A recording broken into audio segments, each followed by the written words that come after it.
Les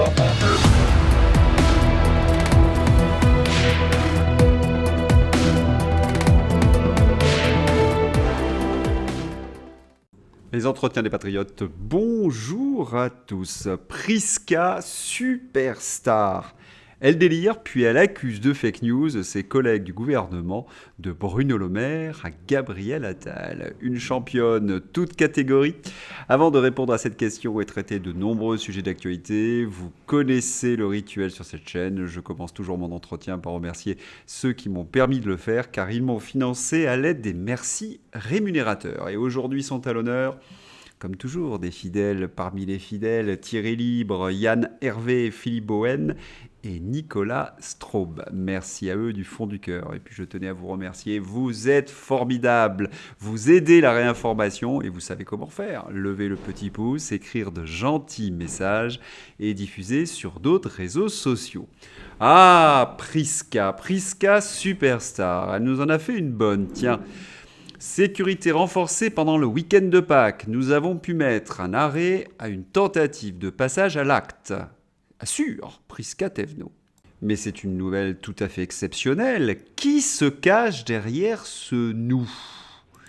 Eh bien, une fake news. Menace d'attentat. Aucun attentat n'a été déjoué le week-end de Pâques, affirme l'entourage de Prisca Thévenot, corrigeant ses propos.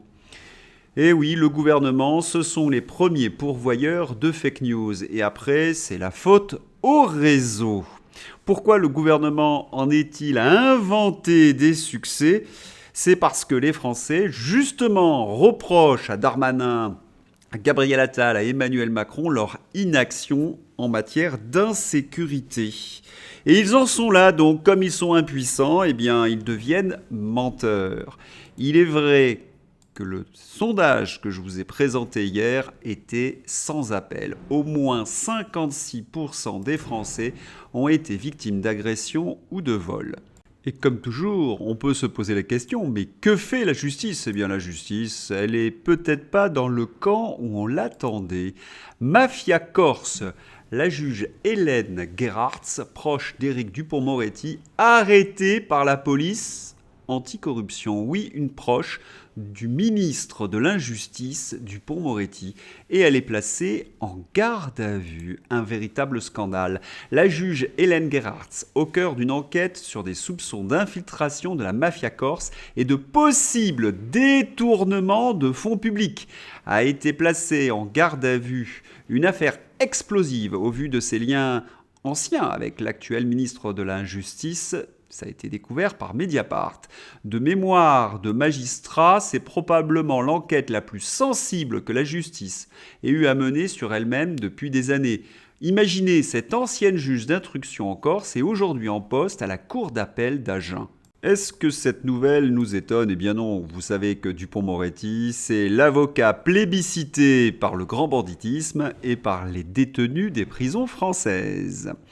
Nous allons ouvrir la page finance. Vous savez que nous payons des impôts comme personne au monde. Oui, nous sommes champions du monde. Et est-ce que nous profitons de cet état-providence dont on nous rebat les oreilles à longueur de temps ? Eh bien, pas vraiment. 35% des immigrés vivent en HLM contre seulement 11% des Français.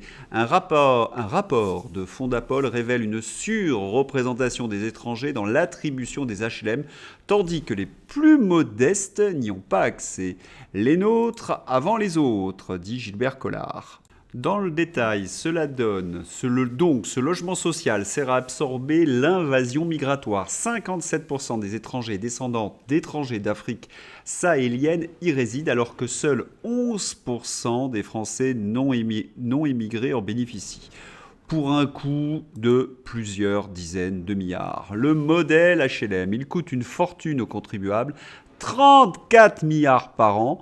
Bruno, si tu cherches des économies, Bruno Le Maire, bien évidemment.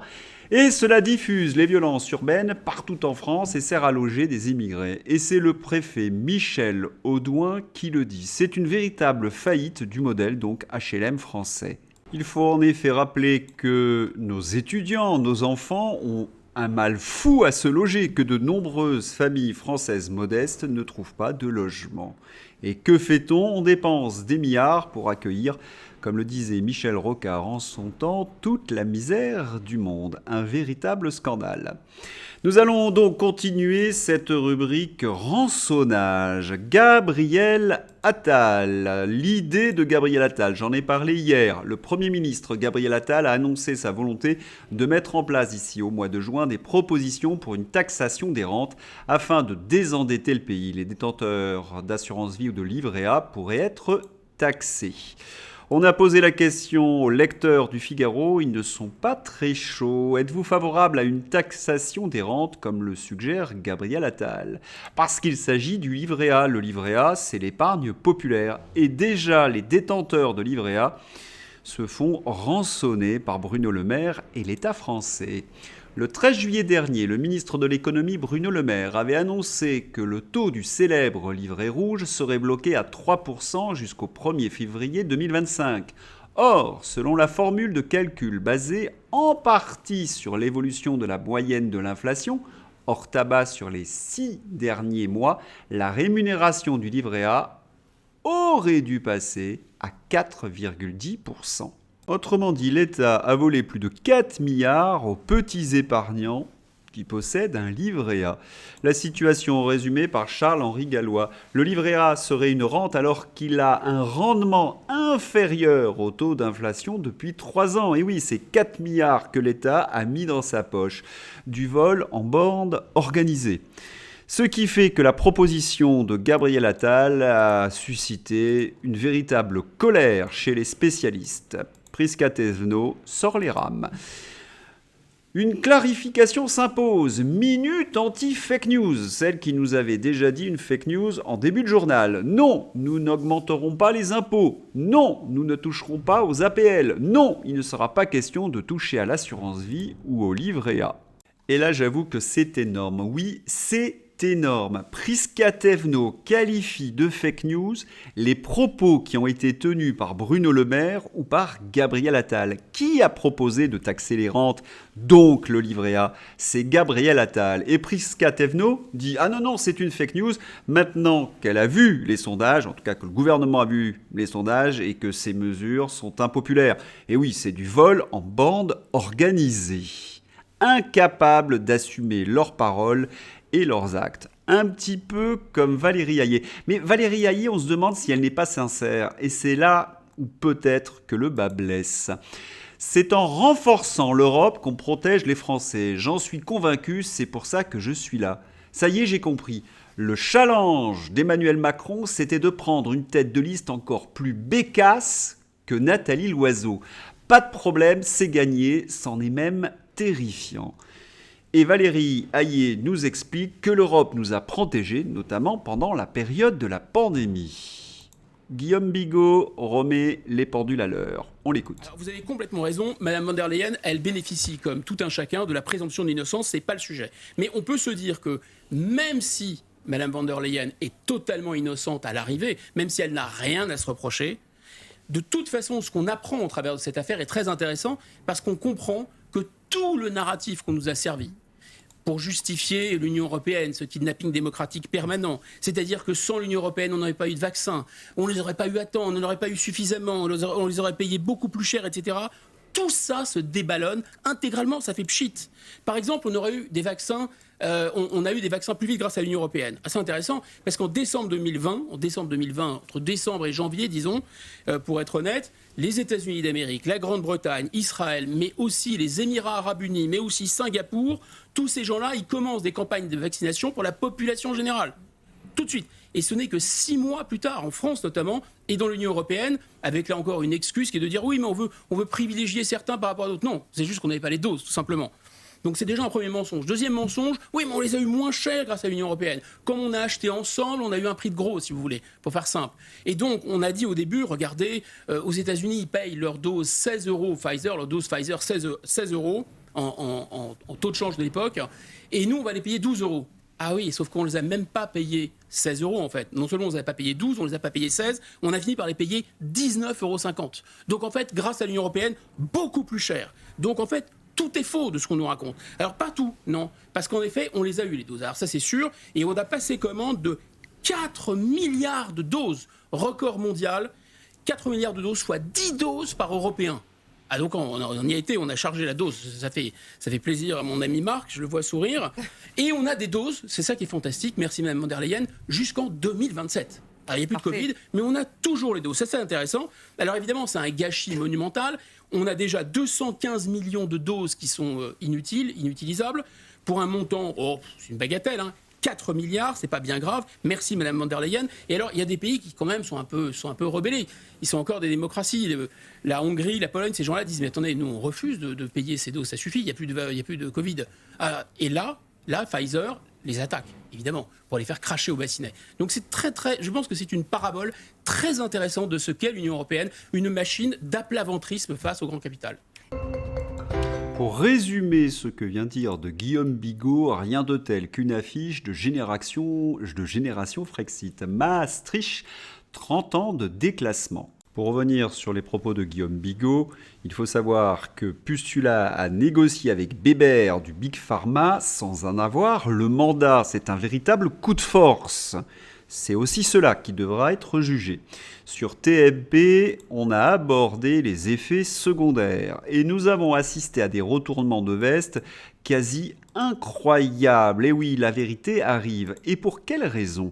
Eh bien, lorsqu'il y a un effet secondaire, cela prend du temps à être reconnu par la justice parce qu'il y a évidemment toute une série de protocoles auparavant.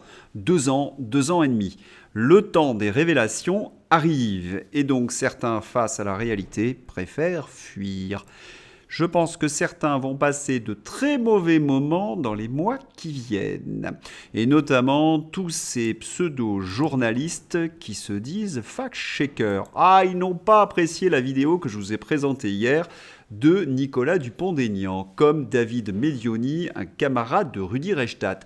Dans une vidéo calomnieuse, un élu de la République payé avec nos impôts, ah ça c'est drôle ça, Dupont-Aignan attaque notre travail, nous qualifiant de journalistes d'extrême gauche macroniste et de cabinet noir. Un élu producteur de fake news qui met des cibles sur des journalistes. C'est terrifiant ce tweet de David Medioni parce que c'est un aveu de culpabilité.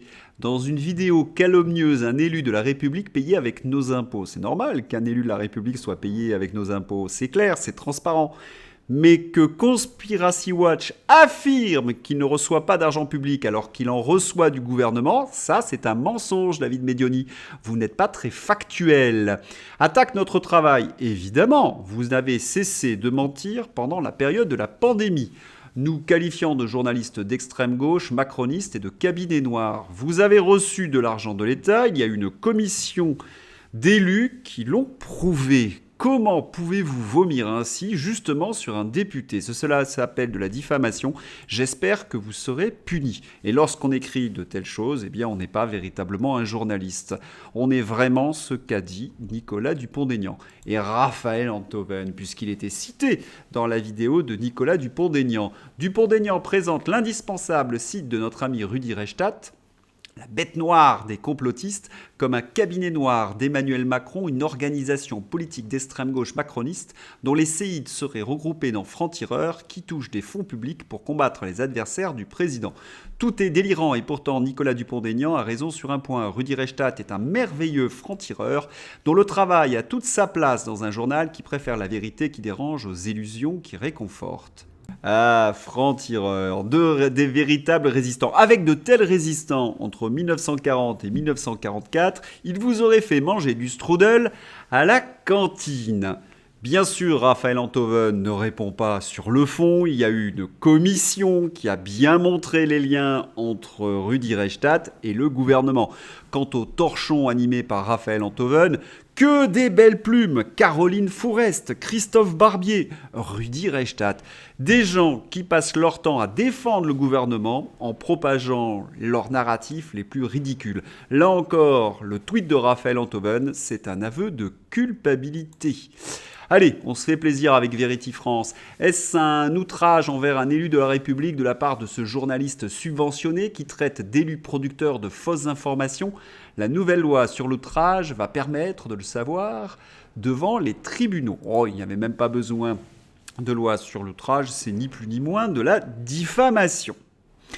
Qu'arrive-t-il à Édouard Philippe? Le parquet national financier a ouvert une enquête préliminaire visant Édouard Philippe et une élue havraise.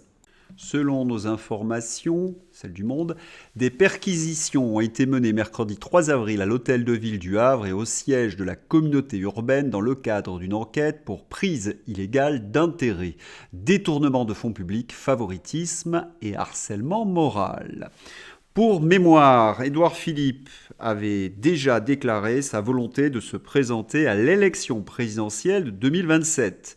Il avait un slogan assez étonnant, « J'ai des problèmes de poils », et il avait décliné ce slogan sur tous les plateaux de télévision. En effet, son look était passé de panda à chauve qui peut. Alors, la justice va-t-elle le mettre justement à poil? C'est toute la question. On se moque un petit peu d'Édouard Philippe, mais il se pourrait que ses ennuis judiciaires soient en liaison avec cette information. Motion de censure. Pourquoi l'initiative des Républicains pourrait faire tomber le gouvernement? Dans l'entourage d'Emmanuel Macron, on sait la menace sérieuse depuis qu'un sondage confidentiel a fuité il y a 3 semaines. Je vous avais présenté ce sondage, il montrait la victoire du Rassemblement national et la défaite inexorable de la Macronie. La seule solution pour les LR, c'est quitter le Titanic de la collaboration et faire tomber ce gouvernement. Et Édouard Philippe, c'est ce qui se susurrait, était prêt à voter cette motion de censure et à s'allier avec les LR. Et voilà, pan sur le museau, une affaire judiciaire. On se rappelle que François Bayrou, qui avait eu des velléités d'indépendance vis-à-vis d'Emmanuel Macron, a subi le même sort. Emmanuel Macron a su choisir ses collaborateurs. Il fallait qu'ils aient des ennuis avec la justice. Toujours un sondage à 2 mois du scrutin, c'est le dernier qui vient de tomber. Le Rassemblement national s'installe, selon notre sondage Taluna Harris Interactive pour Challenge, M6 et RTL. La liste pour les élections européennes menée par Bardella reste nettement en tête avec 31% des intentions de vote. Depuis le début de l'année, Bardella enregistre une progression de 3 points et creuse l'écart avec les autres listes. Quant à Valérie Hayé, elle perd des points avec 17% des intentions de vote. Certains m'ont interpellé en me disant « Est-ce que vous croyez au sondage ?» Il n'y a pas à croire, il y a à savoir. Vous avez un électorat qui évolue vers la hausse ou vers la baisse. On connaît l'électorat macroniste, il a toujours été minoritaire, il était aux environs de 20-21%. C'était l'électorat socialiste, modem et une partie des LR. Il se trouve que les électeurs LR sont en train de fuir Emmanuel Macron et que les électeurs socialistes rejoignent la liste de Glu-Glu. Donc qu'est-ce qu'il reste? Il reste plus que les électeurs du modem, c'est-à-dire 12 à 13%. Valérie Hayé à 17%, ça paraît même très haut. On sait que les marges d'erreur des sondages sont de 2%. Non, elle doit être autour de 15-16. C'est d'ailleurs ce que nous présentent d'autres sondages. Et lorsqu'on additionne les électeurs de Glu-Glu avec Hayé, nous retrouvons les 30% de toutes les évaluations que j'ai pu lire. Si cela dépasse 30%, c'est assez curieux parce que le bilan du gouvernement est très très mauvais. Allez, on va ouvrir la page Capitular, une page dans Marianne. Profil type, ceux-là sont tellement partisans de la paix qu'ils sont parfois presque partisans de la Russie, voire franchement hostiles à l'Ukraine. Et nous retrouvons nos amis dans les capitulars, Régis de Castelnau, Florian Philippot et Thierry Mariani. Et même un député de l'opposition, ennemi politique, mais saluons sa position, Aymeric Caron, de la France Insoumise. Lorsqu'un journaliste emploie le terme capitular, il ne fait pas du journalisme, il fait de la propagande. Il fait en sorte de décrédibiliser ses adversaires. Il refuse le débat d'idées, il refuse le factuel, il essaie tout simplement de diaboliser. Pourquoi? Parce que capitular, c'est celui qui capitule, donc ce serait une forme de lâcheté, associée au suffixe en art, très péjoratif. Mais est-ce que ce terme peut s'appliquer à Régis de Castelnau, Florian Philippot ou Thierry Mariani? Ou même Aymeric Caron? Pas le moins du monde. Et pour quelle raison? Tout simplement parce que la France n'est pas en guerre contre la Russie. Vous pouvez être un capitular lorsque vous battez, lorsqu'il y a conflit. Mais il n'y a pas de conflit. La Russie n'est pas notre ennemi. Nous ne sommes pas en guerre contre la Russie. Et le réel est bien différent de la présentation du journal Marianne. Il y a quelques semaines, Natacha Polony était venue pleurnicher sur les plateaux de télévision en disant « Il ne faut pas envoyer des soldats en Ukraine » et ces journalistes se permettent de faire de la basse propagande. Tiens, on va répondre à ce journaliste de Marianne. Que nous dit Politico ? Eh bien, Politico nous apprend que l'Ukraine risque fort de voir ses lignes de front s'effondrer. Selon des officiers ukrainiens de haut rang, la situation militaire est très sombre et les généraux russes pourraient réussir partout où ils décideront de concentrer leur prochaine offensive. Nous savons en effet que l'Ukraine manque de munitions et de soldats. Alors il faudrait peut-être envoyer des soldats, messieurs les Américains, pas le moins du monde. Il n'y aura pas de troupes US sur le sol ukrainien, affirme Blinken, le secrétaire d'État américain. Pourquoi ? Parce que cela nous mènerait plus proche d'un conflit direct avec la Russie et personne n'a intérêt à une guerre mondiale entre puissances nucléaires. Ce n'est pas un choix, c'est le constat fait par tous ceux qui ont un cerveau.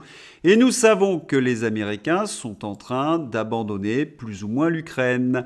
Et oui, les Européens s'inquiètent parce que les Américains ne fournissent plus l'aide suffisante à l'Ukraine. Les membres de l'OTAN envisagent de transférer la coordination des livraisons militaires à l'Ukraine d'une structure ad hoc vers l'institution de l'Alliance Atlantique et de créer un fonds de 100 milliards d'euros afin de garantir un soutien à long terme et d'être en mesure de faire face à tout changement politique majeur au sein de l'alliance militaire occidentale, c'est-à-dire le départ des Américains. Et oui, messieurs les journalistes de Marianne, les Américains sont en train d'abandonner l'Ukraine. Il ne sert à rien en effet de financer un pays qui est un véritable panier percé. Et pourtant, certains européistes veulent encore ajouter 100 milliards alors que nos finances sont en faillite. De la pure folie. Mais on sent que du côté de la Macronie, le cœur n'y est plus pour l'Ukraine. Pensez à Bernard Guetta, scène trop amusante. La journaliste de LCI ne comprend plus rien. Poutine pour aller au G20 et Bernard Guetta dit que c'est normal. Eh oui, Vladimir Poutine a été réélu triomphalement. Il est en train de gagner militairement sur le front ukrainien. Il a gagné la bataille économique. Eh bien, tout rentre dans le rang, à tel point d'ailleurs que les autorités françaises sont en train de négocier sur le plan du terrorisme avec la Russie. Attentat de Moscou. La Russie espère que les services secrets français ne sont pas derrière l'attaque. Lors d'un rare entretien téléphonique avec son homologue français, Sergueï Shoigu a persisté à accuser l'Ukraine d'être derrière l'attentat qui a visé une salle de concert de la banlieue moscovite en mars dernier. Bon, il y a une petite perfidie dans l'article, le persiste à accuser, alors que ce sont les autorités russes qui mènent l'enquête et que les journalistes occidentaux ne savent pas grand-chose. Mais ce n'est pas l'essentiel de l'article. L'essentiel, c'est que les contacts reprennent avec la France, mais avec d'autres pays, et que nous sommes donc vers quelque chose qui s'appelle une normalisation. Et c'est d'ailleurs ce que démontre le retour de Vladimir Poutine au G20. Et la mise en garde de Shoigu montre qui domine dans ces échanges. Allez, on va se quitter par un lapsus, XXL de la part de Pascal. Donc ça s'appelle mode panique. Écoutez Gabriel Attal. J'espère que vous avez apprécié ce journal. Je vous souhaite une excellente journée. À bientôt. Au revoir.